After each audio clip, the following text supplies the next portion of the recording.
কৰ্ণাটকৰ বিধানসভা নিৰ্বাচনত উজ্জীৱিত কংগ্ৰেছ কোন হ'ব প্ৰধানমন্ত্ৰী নৰেন্দ্ৰ মোদীৰ বিকল্প কৰ্ণাটকৰ পাছত এইবাৰ মধ্যপ্ৰদেশ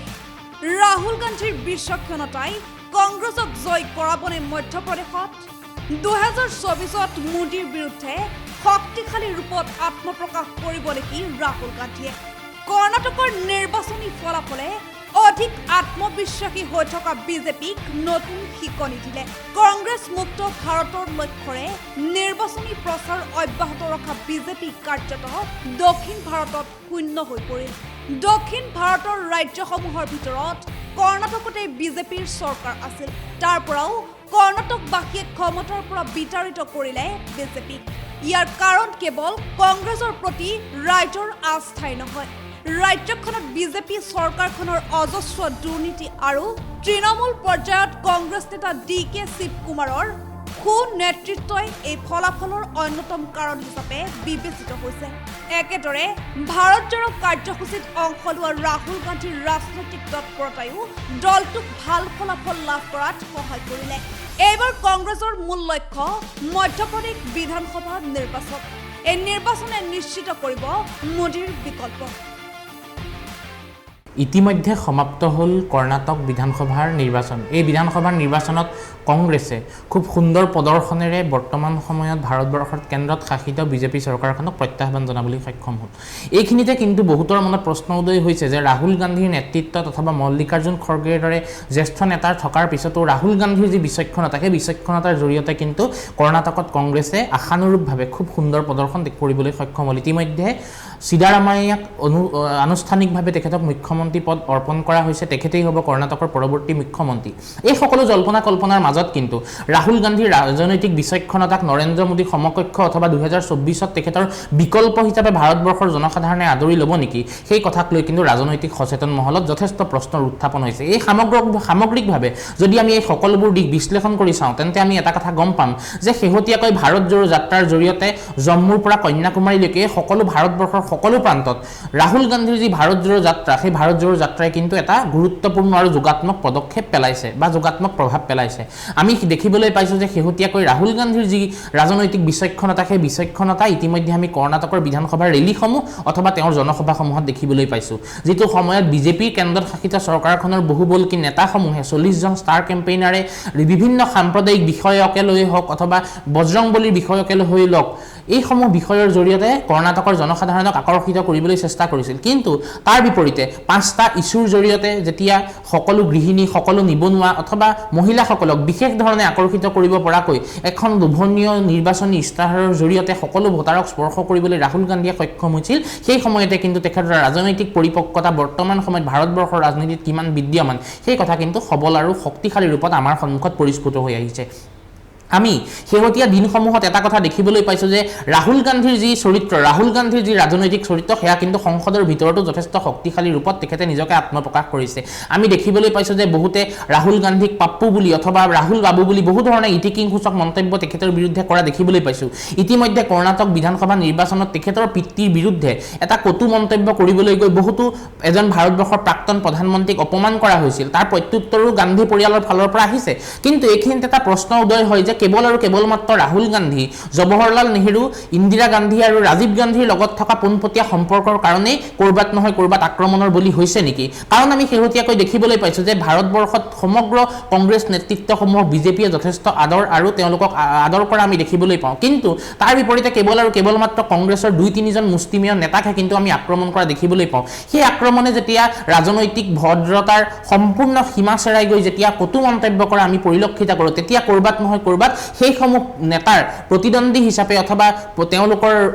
উত্তৰসূৰী হিচাপে কিন্তু কৰবাত নহয় কৰবাত ৰাহুল গান্ধীৰ কেৱল মাত্ৰ মানসিক দিশটোক কিন্তু ভংগ কৰি দিয়া বিৰোধীয়ে চৰকাৰী পক্ষই ভাঙি দিবলৈ চেষ্টা কৰা আমি দেখিবলৈ পাওঁ আমি দেখিছো যে শেহতীয়াকৈ হিডেনবাৰ্গ ৰিপৰ্টৰ পিছত গৌতম আদানীক লৈ পেলাই সংসদত এটা সবলীল আৰু শক্তিশালী ৰূপত নিজকে আত্মপ্ৰকাশ কৰিছিল ৰাহুল গান্ধীয়ে তাৰ পৰৱৰ্তী সময়ত তেখেতৰ বিৰুদ্ধে যেতিয়া মোদী উপাধি গোচৰ তেখেতক দোষী সাব্যস্ত কৰা হয় তাৰ পিছত সংসদত তেখেতৰ পৰা তেখেতক তেখেতৰ সাংসদ পদ কাঢ়ি লোৱা হয় তাৰ পৰৱৰ্তী সময়ত তেখেতৰ চৰকাৰী বাসভৱন কাঢ়ি লোৱা হয় তাৰপিছত তেখেতে নিজৰ মাতৃৰ লগত একেলগে আশ্ৰয় ল'বলগীয়া হয় কিন্তু এইজন ৰাহুল গান্ধীলৈ চৰকাৰে ইমান ভয় কিয় কৰে যদি বৰ্তমান সময়ত চৰকাৰখনৰ ওচৰত ৰাহুল গান্ধীৰ ইমান শক্তিশালী ৰূপত তেখেতে দেখা নাই যদি তেওঁলোকৰ মতে ৰাহুল গান্ধী প্ৰকৃততে পাপপুৱে তেন্তে ইমান এজন গুৰুত্বপূৰ্ণ যদি নেতা নহয় ৰাহুল গান্ধী তেন্তে তেওঁলৈ ইমান ভয় কিয় এই সম্পূৰ্ণ বিশ্লেষণৰ পৰা আমি এটা কথা গম পাওঁ যে বৰ্তমান সময়ত ভাৰতবৰ্ষৰ ৰাজনীতিত যদি আমি প্ৰধানমন্ত্ৰী মোদীৰ বিকল্প হিচাপে ভাবোঁ তেন্তে সমগ্ৰ কিন্তু ৰাজনৈতিক মহলটোৱে ৰাহুল গান্ধীকে বৰ্তমান সময়ত কৰ্ণাটক নিৰ্বাচনৰ ফলাফলৰ পিছত কিন্তু ৰাহুল গান্ধীৰ নামটো একেমুখে স্বীকাৰ কৰিছে আমি এটা কথা দেখিবলৈ পাইছোঁ যে সকলো হাই হুৰুমিৰ পৰা তেওঁ আঁতৰি সাধাৰণ জনসাধাৰণৰ পক্ষত তেখেতে থাকি তেখেতে কৈছে যে এয়া পুঁজিপতিৰ বিৰুদ্ধে আৰু সাধাৰণ ৰাইজৰ জয় তেখেতে কৈছে যে মই বৰ্তমান সময়ত ঘৃণাৰ বজাৰখনত মহব্বতৰ দোকান অৰ্থাৎ প্ৰেমৰ দোকান খুলিছোঁ এতিয়া মহব্বতৰ দোকান অৰ্থাৎ মহব্বত কি দোকান অৰ্থাৎ প্ৰেমৰ দোকান অৰ্থাৎ বিজেপিৰ যি সাম্প্ৰদায়িকভাৱে তেওঁলোকৰ বিষবাষ্প বিয়পোৱা ৰাহুল গান্ধীৰ মতে তেওঁলোকৰ যি কথা বতৰা অথবা তেওঁলোকৰ যিখন বজাৰ তাত ৰাহুল গান্ধীয়ে প্ৰেমৰ বজাৰ খুলি মানুহৰ মাজত মৰম স্নেহ আৰু ভাতৃত্ববোধ বিয়পোৱাৰ চেষ্টা কৰিছে আমি শেহতীয়াকৈ দেখিবলৈ পাইছোঁ যে 300 কে পাৰ আব কি বাৰ মোদী চৰকাৰ এনেকুৱা ধৰণৰ সম্পূৰ্ণ ধৰণৰ তেওঁলোকৰ যিসমূহ শ্লোগান আছিল সেই শ্লোগানসমূহ বৰ্তমান সময়ত সমাপ্ত হোৱাৰ দিশত কিন্তু গৈ আছে সামগ্ৰিকভাৱে আমি ৰাহুল গান্ধীৰ এই ৰাজনৈতিক বিচক্ষণতা অথবা ৰাহুল গান্ধীৰ পশ্চাৎপথত প্ৰশান্ত কিশোৰৰ সম্পূৰ্ণ যি ৰাজনৈতিক কূটনীতি তেখেতে নিৰ্মাণ কৰি তেখেতক প্ৰক্ষেপিত কৰিছে আৰু বিৰোধীসমূহক ঐক্যবদ্ধভাৱে ভাৰতবৰ্ষত শক্তিশালী বিৰোধী হিচাপে যে শক্তিশালীভাৱে সকলোৱে একেলগেৰে বিজেপিত শাসিত চৰকাৰখনক পৰাজয় বৰণ কৰোৱাবলৈ যে তেওঁলোক একগোট হোৱাৰ প্ৰয়োজন সেই কথাও কিন্তু ৰাজনৈতিক সচেতনতা থকা এজন ব্যক্তি হিচাপে আমি ৰাহুল গান্ধীৰ ওচৰত সেই পৰিপক্কতা কিন্তু বৰ্তমান সময়ত দেখিবলৈ পাইছোঁ আমি এইখিনিতে এটা কথা উল্লেখ কৰিব লাগিব যে নিৰ্বাচন আয়োগৰ ৱেবছাইটত দিয়া তথ্য অনুসৰি আমি গম পাব পাৰিছোঁ যে নৱেম্বৰ মাহত 2023 চনৰ নৱেম্বৰ মাহত মধ্যপ্ৰদেশ আৰু ছত্তীশগড় দুখনকৈ গুৰুত্বপূৰ্ণ ৰাজ্যত বিধানসভা নিৰ্বাচন অনুষ্ঠিত হ'ব ইয়াৰ ছত্তীশগড়ত কংগ্ৰেছ চৰকাৰ আছে যদিও বৰ্তমান সময়ত মধ্যপ্ৰদেশত কংগ্ৰেছ চৰকাৰ নাই ইতিমধ্যে নিৰ্বাচন শেহতীয়া যিটো নিৰ্বাচন তাত ইতিমধ্যে অনুষ্ঠিত হৈ গৈছিল তাত কিন্তু কমল নাথৰ নেতৃত্বত কংগ্ৰেছ চৰকাৰে গঠন হৈছিল কিন্তু সেই কংগ্ৰেছ চৰকাৰে তাত ভাল ফল প্ৰদৰ্শন কৰাৰ পিছতো কিন্তু বিভিন্ন কাৰকৰ জৰিয়তে লকডাউন দেৰিকে দি হলেও অথবা তাৰ পৰা বিভিন্ন নেতাক বিজেপিলৈ গমন কৰোৱাই হওক বহুতে তাত চৰকাৰ কমল নাথৰ হাতৰ পৰা বিজেপিৰ নেতৃত্বত শিৱৰাজ সিং চৌহানৰ হাতলৈ লৈ গ'ল বুলি লকডাউনৰ আজুহাত লৈ অথবা দেৰিকৈ লকডাউন দি পেলাই সেইটো কৰি পেলাই তেনেকুৱা ধৰণৰ কূটনীতি প্ৰয়োগ কৰি বিজেপিয়ে শাসনভাৰ নিজৰ হাতলৈ আনিছে বুলি বহুতো ৰাজনৈতিক সচেতন মহলে ইতিমধ্যে দাবী কৰিছে কিন্তু সেই সম্পূৰ্ণ বিষয়সমূহক যদি আমি উলাই কৰি জনমতৰ পক্ষত চাওঁ তেন্তে নিৰ্বাচনৰ প্ৰাক্ষণত কিন্তু যি ফলাফল প্ৰদান কৰিছিল সেয়া কংগ্ৰেছৰ পক্ষত আছিল ঠিক একেধৰণে 2023 চনৰ নৱেম্বৰ মাহত আহি থকা যি বিধানসভা নিৰ্বাচন সেই বিধানসভা নিৰ্বাচনত কৰবাত নহয় কৰবাত ৰাহুল গান্ধীৰ যি প্ৰভাৱ সেই ৰাহুল গান্ধীৰ ৰাজনৈতিক বিচক্ষণতাই পুনৰবাৰ মধ্যপ্ৰদেশৰ দৰে গুৰুত্বপূৰ্ণ ৰাজ্য এখনত ৰাহুল গান্ধীক জয় সন্মুখীন কৰাবলৈ সক্ষম হ'ব নেকি সেয়াকো লৈ কিন্তু বৰ্তমান সময়ত ডাঙৰ ডাঙৰ প্ৰশ্ন আৰু বৃহৎ প্ৰশ্ন সকলোৰে মনত উদয় হৈছে সামগ্ৰিকভাৱে যদি ৰাহুল গান্ধীৰ ৰাজনৈতিক বিচক্ষণতা অথবা ৰাহুল গান্ধীৰ সমগ্ৰ কামকাজবিলাক আমি বিশ্লেষণ কৰি চাওঁ ইতিমধ্যে আমি দেখিছোঁ যে কৰ্ণাটক বিধানসভা নিৰ্বাচনৰ সময়তে ৰাহুল গান্ধী যিসমূহ গুণ ৰাহুল গান্ধীৰ গুণসমূহ কিন্তু সমাজৰ আগত পৰিস্ফুট হৈ আহিছে যেতিয়া ৰাজনৈতিক মঞ্চত ভাষণ দি আছিল ৰাজনৈতিক মঞ্চত ভাষণ দি থকাৰ সময়তে তেখেতক তলৰ পৰা উদ্দেশ্যি এজন সাধাৰণ শ্ৰোতাই তেখেতৰ সমস্যাসমূহ কৈছিল ৰাহুল গান্ধীয়ে নিজৰ ভাষণ আধাতে বন্ধ কৰি কিন্তু সেইজন শ্ৰোতাৰ কথা শুনিবলৈ চেষ্টা কৰিছিল আমি একেখিনি কথা আমি দেখিবলৈ পাইছোঁ ভাৰত জোড়ো যাত্ৰাৰ সময়ত বিভিন্ন মানুহৰ ঘৰত গৈ বিভিন্ন মানুহৰ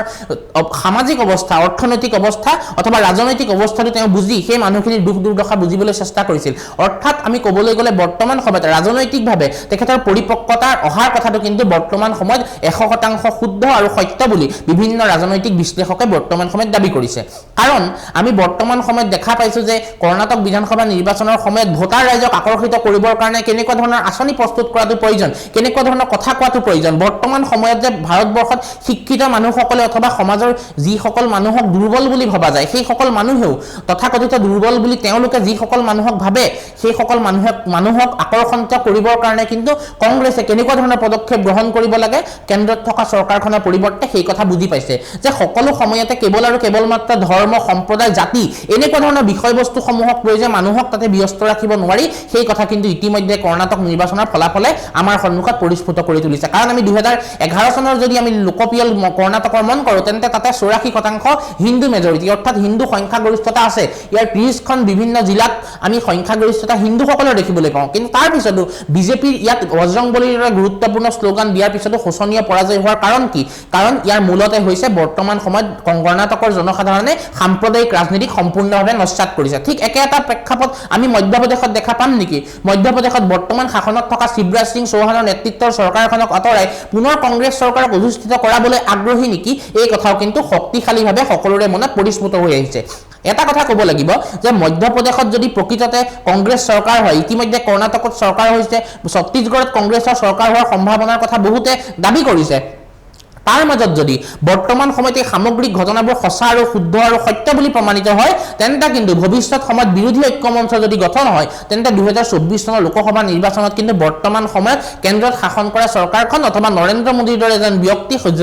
যিজন ব্যক্তিক আমি মোদী মেজিকৰ তেখেতৰ ৰাজনৈতিকভাৱে প্ৰভাৱ আছে বুলি কওঁ সেয়া কিন্তু আমি ম্লান হোৱা দেখিবলৈ পাম কাৰণ বিধানসভা নিৰ্বাচনত পৰা জয়ী হোৱাটোৱে লোকসভা নিৰ্বাচনত সেইখন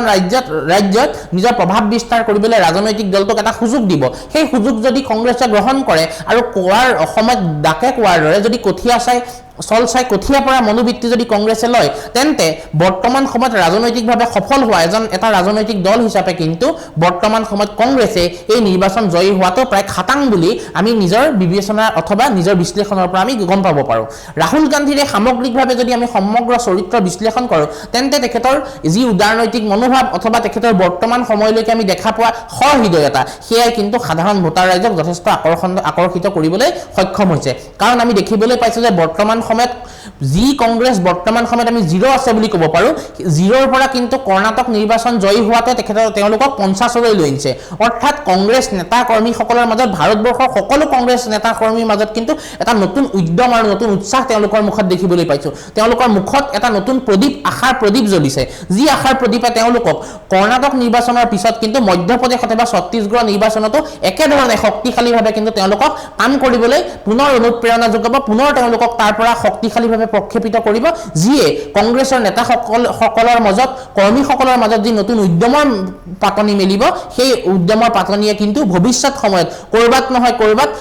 ভাৰতবৰ্ষত ক্ৰমাগতভাৱে হ্ৰাস পাবলৈ ধৰা বিজেপিৰ যি জনপ্ৰিয়তা সেই জনপ্ৰিয়তাক তেওঁলোকে মষিমূৰ কৰিব আৰু লোকসভা নিৰ্বাচনৰ 2024ত তেওঁলোক জয়ী হ'ব বুলি আমি বৰ্তমান আমাৰ ৰাজনৈতিক বিশ্লেষণ অথবা বিভিন্ন ৰাজনৈতিক বিশ্লেষকৰ মতবাদৰ পৰা আমি এই কথা অনুভৱ কৰিব পাৰোঁ লগতে আমি এইটো কথা আমি পঞ্চাতে ক'ব নিবিচাৰোঁ যে ৰাহুল গান্ধীয়ে নৰেন্দ্ৰ মোদীক প্ৰত্যাহ্বান জনাবলৈ সক্ষম হ'ব বা নৰেন্দ্ৰ মোদী পৰাজিত হ'ব কিন্তু ৰাজনৈতিক মহলে এইটো কথা দাবী কৰে যে নৰেন্দ্ৰ মোদীৰ বিপৰীতে বৰ্তমান সময়ত আমি ভাৰতবৰ্ষত কোনো শক্তিশালী বিৰোধী নেতা দেখিবলৈ নাপাওঁ সেই প্ৰেক্ষাপটত কিন্তু ৰাহুল গান্ধীৰ বৰ্তমান সময়ত ৰাজনৈতিক প্ৰেক্ষাপটত যি উত্থান ৰাজনৈতিক মহলত নৰেন্দ্ৰ মোদীৰ বিপক্ষে এজন শক্তিশালী নেতাৰ এখন মুখৰ প্ৰয়োজন বৰ্তমান সময়ত ভাৰতবৰ্ষৰ প্ৰেক্ষাপটত আছে সেইখন মুখ কংগ্ৰেছে ক'ৰবাত নহয় ক'ৰবাত কিন্তু ৰাহুল গান্ধীৰ মুখখনত আমি বিচাৰি পোৱা দেখা পাইছোঁ শেহতীয়াকৈ আমি ভাৰত জোড়ো যাত্ৰাৰ সমগ্ৰ কথাখিনি ইতিমধ্যে উল্লেখ কৰিছোঁ আমি দেখিছোঁ যে তেখেতৰ ৰাজনৈতিক বিচক্ষণতা অথবা তেওঁলোকৰ ৰাজনৈতিক বাকপটুতাই ইতিমধ্যে কৰ্ণাটকৰ জনসাধাৰণক নিজৰ ফালে আকৰ্ষিত কৰিছে সেয়েহে ভৱিষ্যত সময়ত কৰ্ণাটকৰ জনসাধাৰণৰ মনত যিধৰণে তেওঁ যোগাত্মকতাৰ সঞ্চাৰ কৰিবলৈ সক্ষম হ'ল সেই একে যোগাত্মকতা ভাৰতবৰ্ষৰ আন ৰাজ্যসমূহত লোকসভা নিৰ্বাচনৰ সময়ত বা মধ্যপ্ৰদেশ ছত্তীশগড়ত আৰম্ভ কৰিবলৈ পাৰিব নেকি সেই বিষয়ে কিন্তু আমি ভৱিষ্যত সময়ত আমি তেখেতৰ কাম কাজৰ পৰা গম পাম হয় ধন্যবাদ